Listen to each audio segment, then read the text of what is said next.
Hey everyone, this is Jeff King with Love Fort Wayne, and I'm excited because GLS 2024 is just around the corner, and we want to invite you to join us on August 8th and 9th for our 21st year of hosting the Global Leadership Summit in Fort Wayne. We'll be hosting the summit this year at the Coliseum. We're excited to be back there at the Expo Center, where our hope is that we can come together as a community to sharpen our leadership skills, the way that we love our people, we lead our people, we serve our people. And there's no other place, there's no other event like the Global Leadership Summit that can help us with those very things. So I invite you to go to our website, lovefortwayne.com/Global Leadership Summit. You'll see that link on our screen. That'll give you the opportunity to learn a little bit more about the summit, and it'll also give you the opportunity to register for this year's summit. We can't wait to see you there and hope that you'll attend.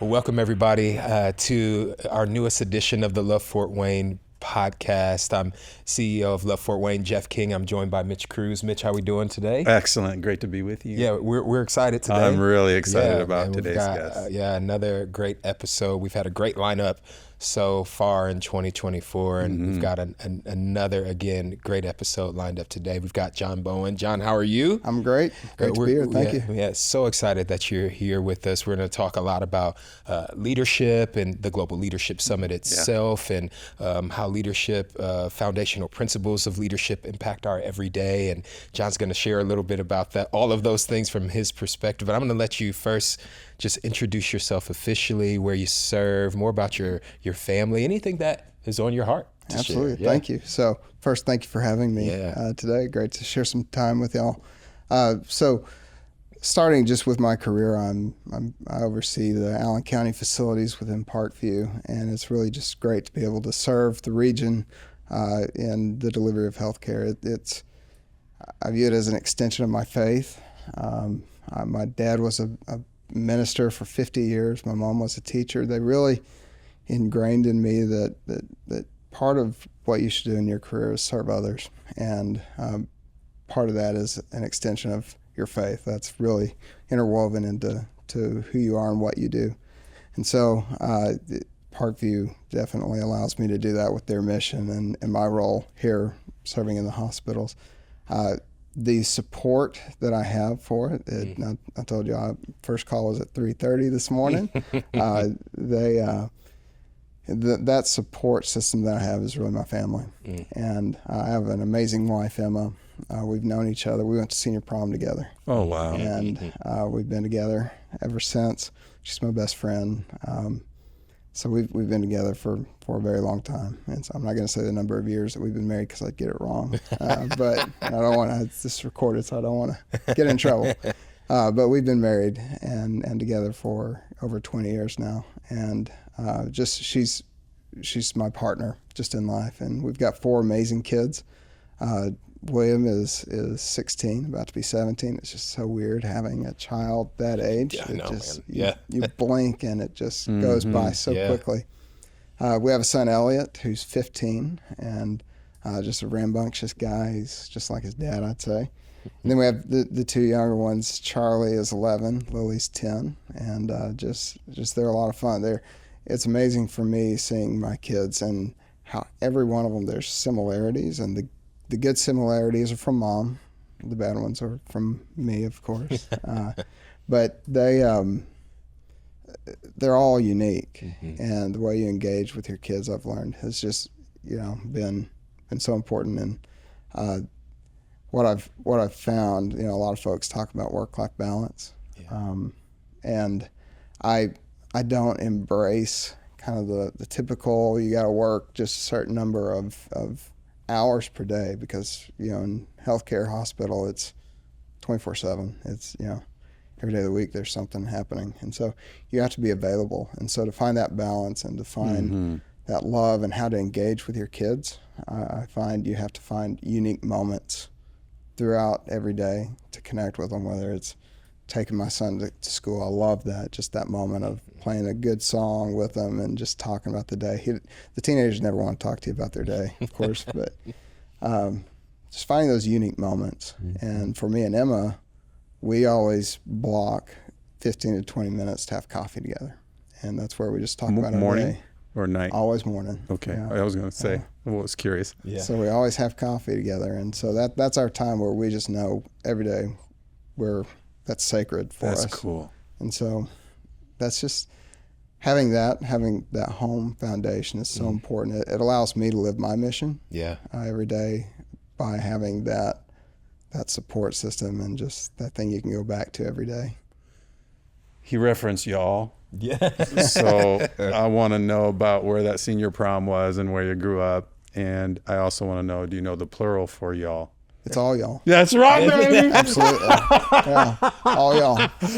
I knew it too. So, hey, that's right. And the way that you know that's true English. Yeah. My mom is an English teacher, and she says all y'all. Oh, and when she says all y'all, You know. I'm in trouble. Yeah.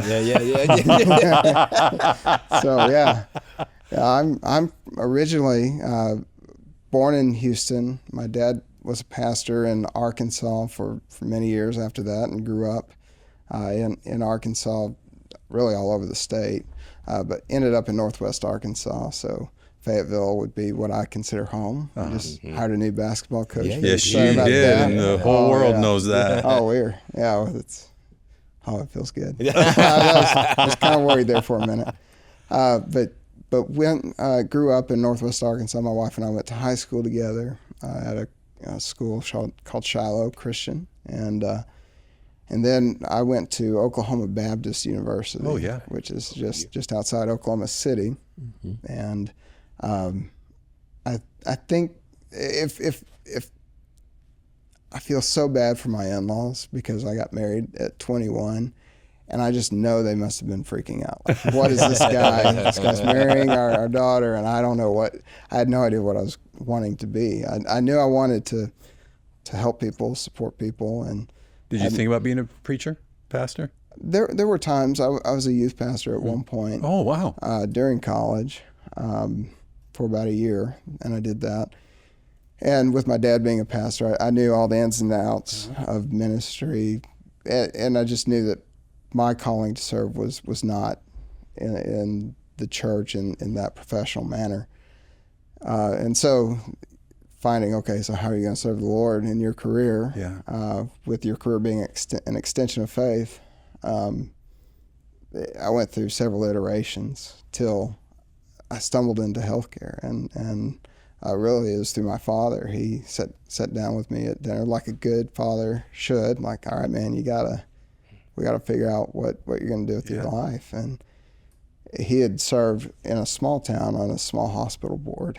And he said, you should think about healthcare. You could do that. And then I got introduced to people. And what I found is in my career, people investing in me is what's helped me to grow and become a better leader. And starting with my dad and just several people. And so I went to graduate school in Little Rock. The CEO of Baptist, who's an incredible Christian leader, took me under his wing and mentored me.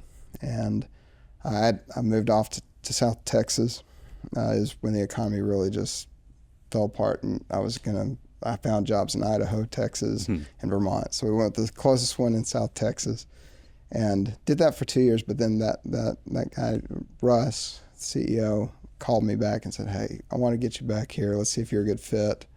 And there will be a hospital opportunity for you in a year or so. And that was how I moved into the hospital president roles, and went to North Little Rock a few years after that, and then got to come up to Parkview. Mike Packnett, Rick Henvey, we had some connections.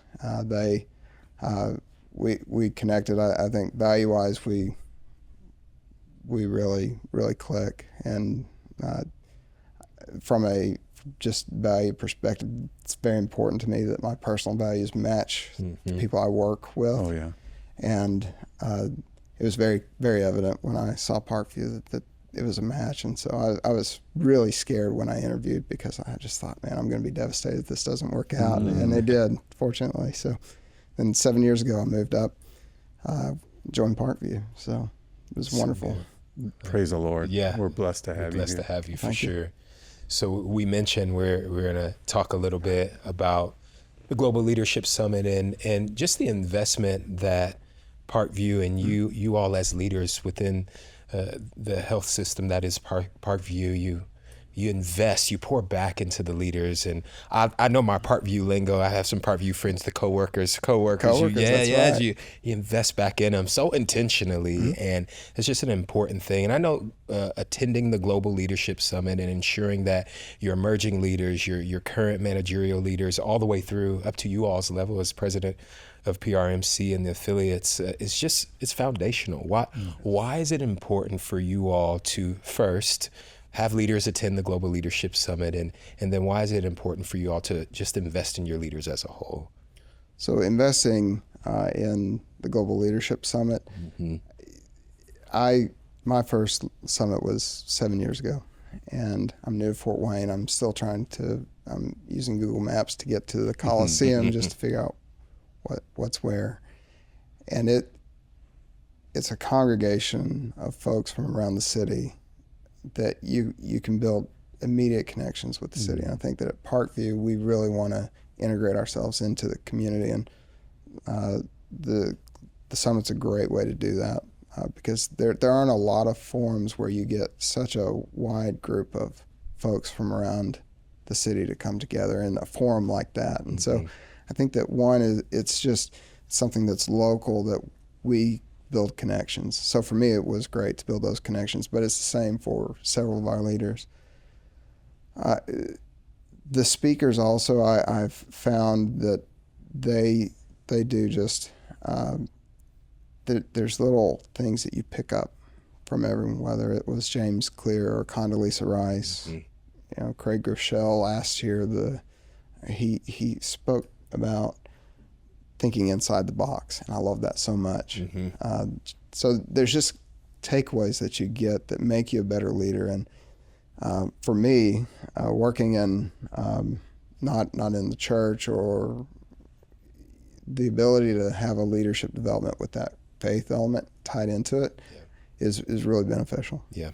And from a Parkview standpoint, you get that leadership development, you invest in those leaders, and they walk away with those little tidbits that they become better leaders, and the care is better. They lead their teams. It makes your entire organization more healthy. The other thing is it's a local thing where some of the memories I have of GLS are just like any other summit or convention where you're like, I'm going to just step out and get a cup of coffee with this person because I haven't seen them in so long. And they're there. And so you can build relationships. And so I have so many memories of just seeing people and being like, let's jump out of here and let's just spend some quality time together. So that networking, that relationship building is it's incredibly valuable. And those are the things that you can't really quantify the return on, but it's immense for an organization. And Parkview does that, I would say, with every level of our leaders. We invest through leadership development institutes. We have classes. We want to pour so much into our coworkers at every level, because if you have better leaders, if you make that investment, your product, whether it's healthcare or anything else, is going to be better at the end. Yeah, that's right. And it doesn't stop there for you. You have the Parkview Leadership Institute, and I think you've made our Ignite for emerging leaders part of that. And I'm telling you, any Parkview member that's come through our Ignite system has been incredible. Yeah. And I can only think it's got to be from what you just said about pursuing leadership growth. It's so important to make that investment. It one, for the coworker, it signals that they matter and that they're recognized, and that the organization wants to pour into them. And I think that feeling of value is so incredibly important for all of us. For the organization, it improves the health. It keeps the culture healthy. And so from an employer standpoint, you benefit as well. So really, it's just the right thing to do. It's good. I think about you sharing, hey, my first summit when I moved here to Fort Wayne 7 years ago, and attending since then. What are some key rocks, some key moments as you've attended the summit that have just really stuck with you as you've led recently? The one I was thinking about that in preparation for this, and surprisingly, and I feel real bad because I can't remember if it was 2020 or 2021, but it was. Hey, we probably don't remember either. It was in the midst of COVID. It's when it was virtual. Yeah. And working in healthcare back then was healthcare's hard, but at the height of COVID, it was incredibly difficult. You'd be waking up at 5:30 every morning, checking your cell phone to say how many patients do we have, and you're just trying to make a plan to get through the day. And it was that way for our nurses, our doctors, our leaders every day, almost for 2 years. And that it just drains you. It drains your spirit, but you have to just keep powering through. And I remember just talking to leaders that we need something to just kind of break through that monotony, then that challenge, that intensity.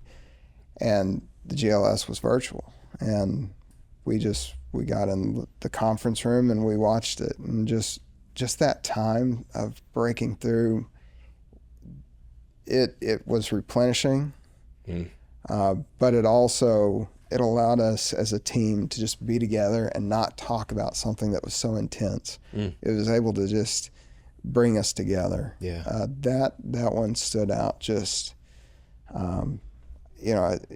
I can see it in my eye, in my mind, still just sitting at Randalia and listening to those speakers. It was what we needed. At the time. Can I ask?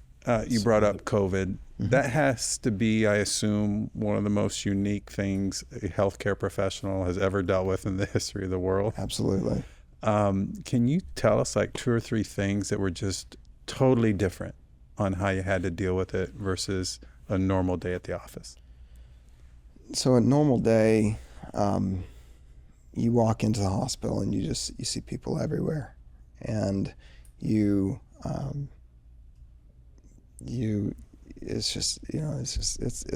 I call it the highway when you're walking in the hallways of Parkview, because there's just so many people around.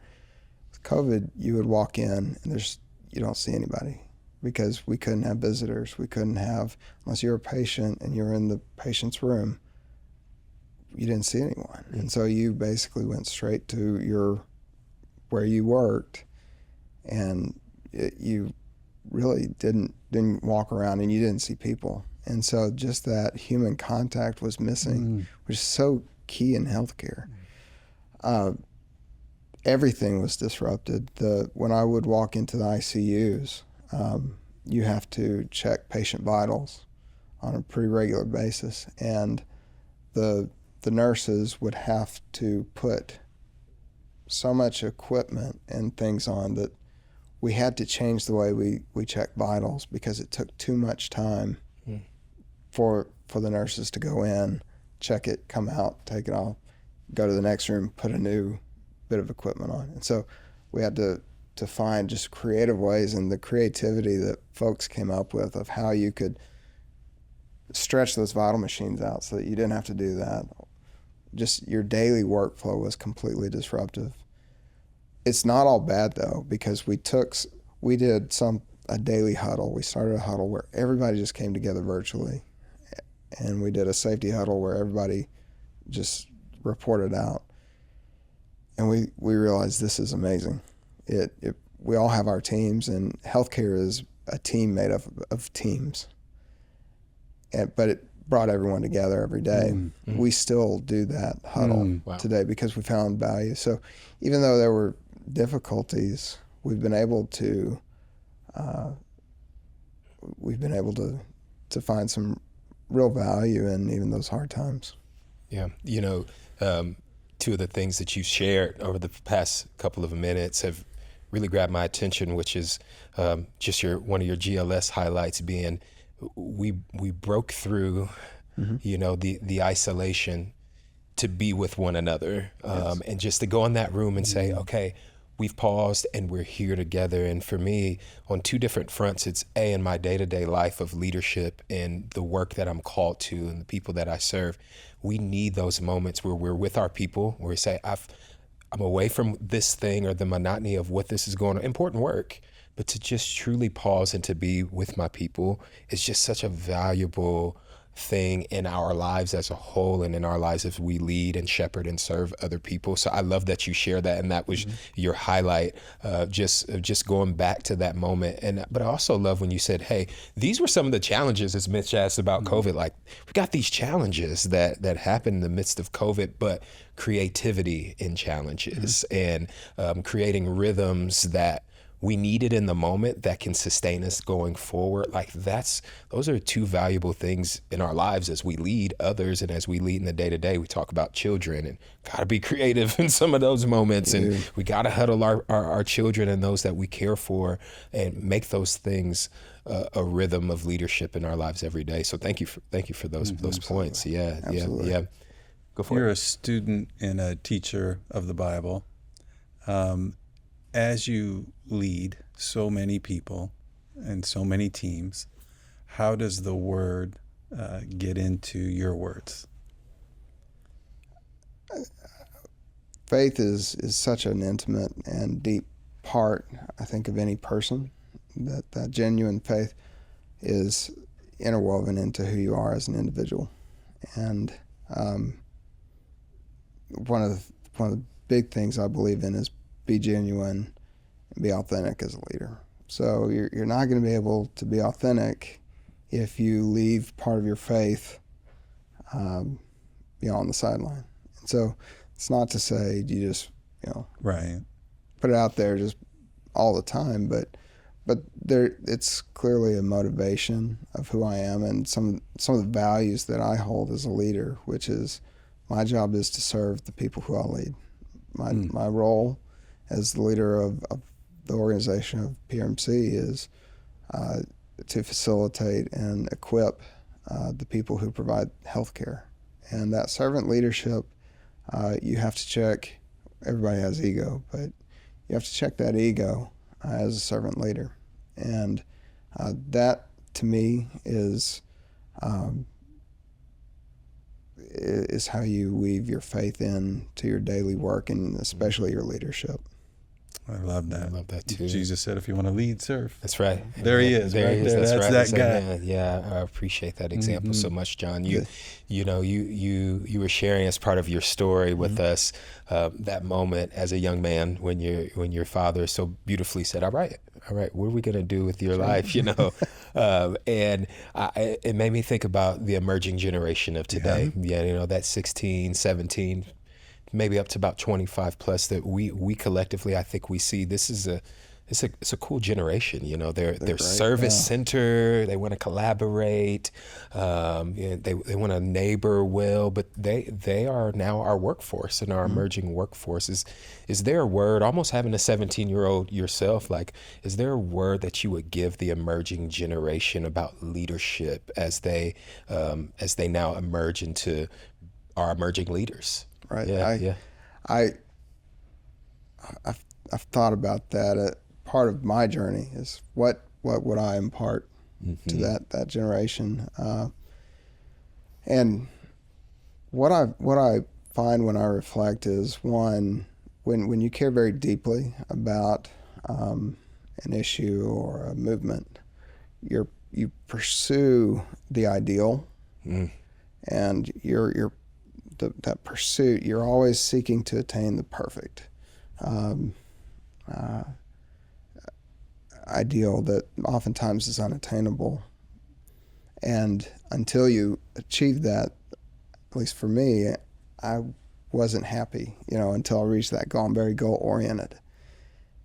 What I've learned over time is you need to really put on one thing. You need to chill out and enjoy that journey and celebrate the pursuit and the getting better, because you're going to find at some point in your life that as you really ingrain your values and you try to,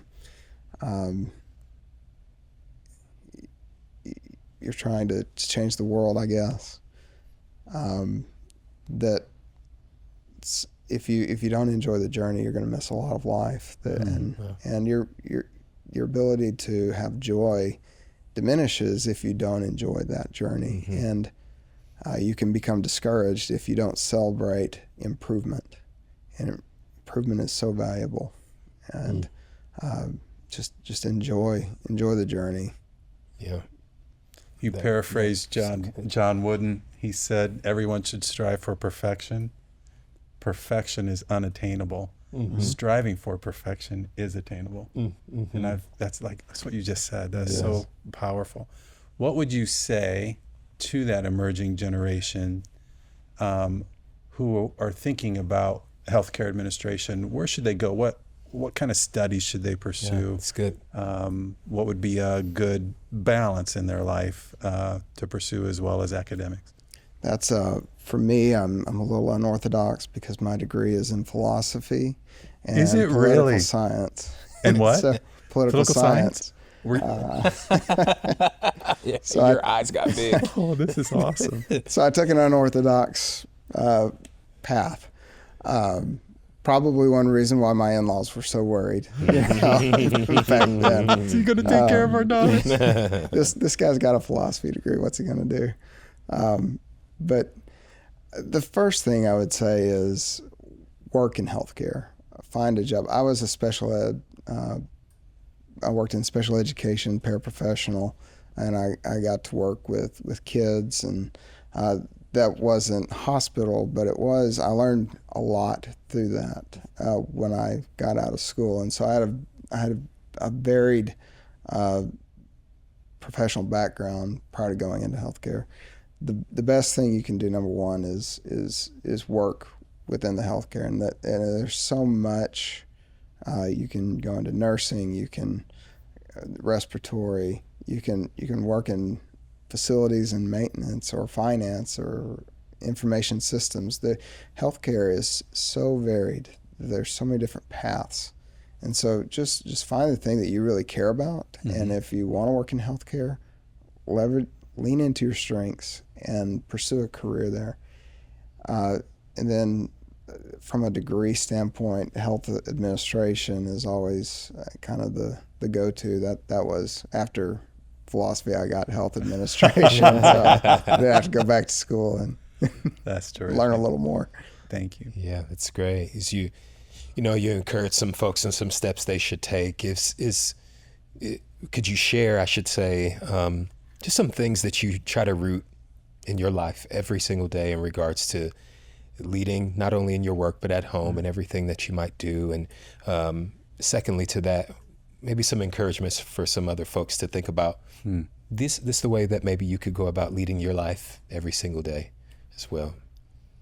So for me, find something that gives you meaning, and then also pursue that and surround yourself with people who you care about.